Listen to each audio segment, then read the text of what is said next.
They will call our 1-866-90-CHILD number. One of our recruiters will speak with them and do a questionnaire with them. And then after that, we'll get them signed up for one of our Pride classes. And so our Pride classes happen in either Orange, Osceola, or Seminole County.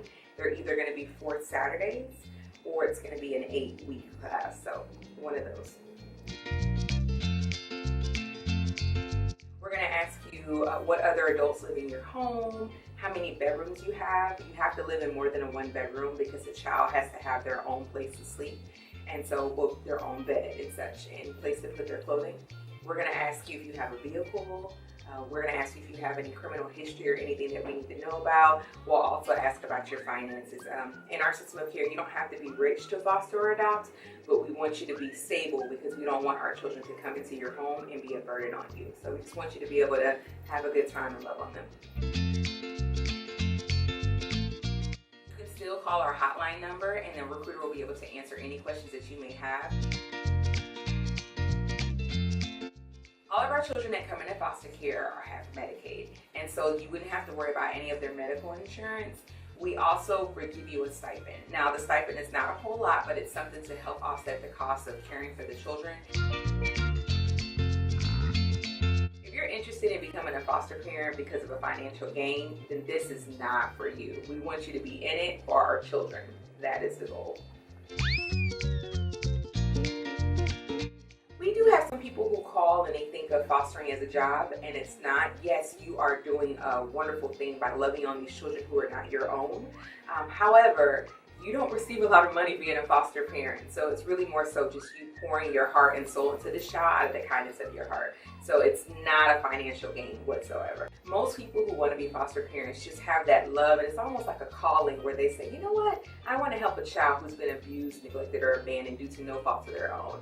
So these people come out and they just want to love on the child and help them through this tough situation that they're going through.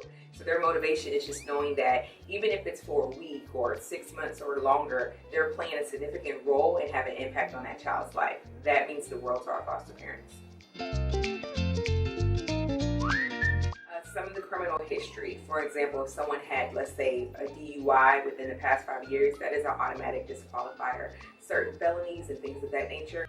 Some other disqualifiers, you cannot receive any type of government assistance, such as food stamps, Section 8 housing, or unemployment. Those are automatic disqualifiers.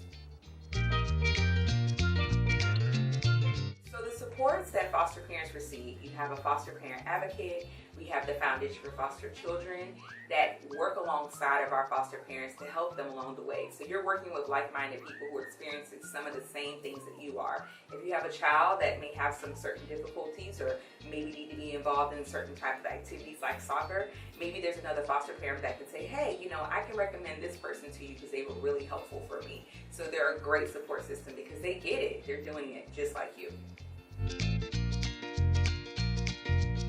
Pride classes include several different topics that pretty much help you get prepared to become a foster parent. So they're going to be topics on sexual abuse, permanency, culture, discipline. Our children have experienced some form of trauma, so you're going to be parenting pain, which is a really big deal. So we want to try to prepare you and equip you as much as we possibly can, and so those classes help you do that. We want to provide as much support and guidance to you before you start this journey. No, you are not alone. So we have foster parent liaisons that work alongside of you. We also have the Foster Parent Association, which is awesome. It's a group of like-minded peers who are going through the same thing as you. So if you have a child and they're experiencing certain behaviors, you can say, hey, have you experienced this? Or maybe you want to be a part of a soccer club and this particular foster parent lives in that neighborhood. You can ask them about it and see what they did to get that child involved. So they are really, really great. Although you're able to state your preferences in reference to ages and sexual gender of our children, we want individuals that are open to all of our children because they all need love, no matter what their sex is or their age is. We do not have a foster to adopt program. So when you start this process, you're either going to foster or you're going to adopt. If you choose the foster route, that means that you're saying, I want to love on this child until they can be reunified with their family. That word reunified is what we focus on. We want our children to go back to their people. If you decide that you want to go the adoption route, that means that you're saying that you want that child to be your forever child, forever and ever, no takebacks. They are yours. So we're interested in individuals who are open to loving on all of our children, and that's 0 to 18, especially our sibling groups and our teenagers and our children with disabilities. That is our greatest population that is in need of love. So when you're dealing with any child that has been exposed to some form of trauma, you're gonna have some different difficulties. I mean, you have difficulties with children who've experienced no form of trauma. Think about those teenage years, right? And so when it comes to our teenagers, they just need someone that's going to love on them and support them and have their back and not give up on them. That is what our kids need. Our children are so resilient. They want a foundation. They want that structure. They want someone that's going to walk alongside of them and say, hey, you can do this. So teens aren't as scary as you think. And in our classes, we really talk about that a little bit more in detail to kind of help equip you with those tools in order to work with those children in that population. And there's also the Foster Parent Association, which is a great networking opportunity for foster parents as well. You can live in a single family home, you can live in an apartment, you can live in a big blue house, you can live in a little small white house.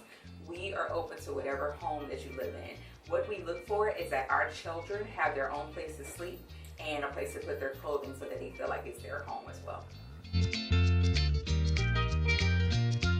Absolutely. We love everyone. We don't care if you're gay, straight, married, widow, black, white, gray, purple, yellow, blue. We want you. If you want to love on our children, we need you. So when we have a child that comes into our foster care system, as a licensed foster parent, we would give you a call and say, hey, we have this child, there was a situation, they were removed from their family. Would you be able to take them in? At that point, we give you all the information that we know about that child, and then you decide whether or not you want to move forward with that child coming into your home. Your first step would be to call our 1-866-90-CHILD.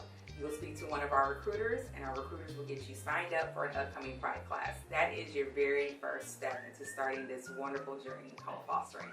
We also have several Q&A sessions that we hold that will give you an opportunity to hear from other people who have fostered, licensing specialists. We oftentimes have foster youth there, and that gives you an opportunity to kind of hear about the process before officially making a decision to jump in. So you have several different options, but if you give us a call, we can answer any questions you may have.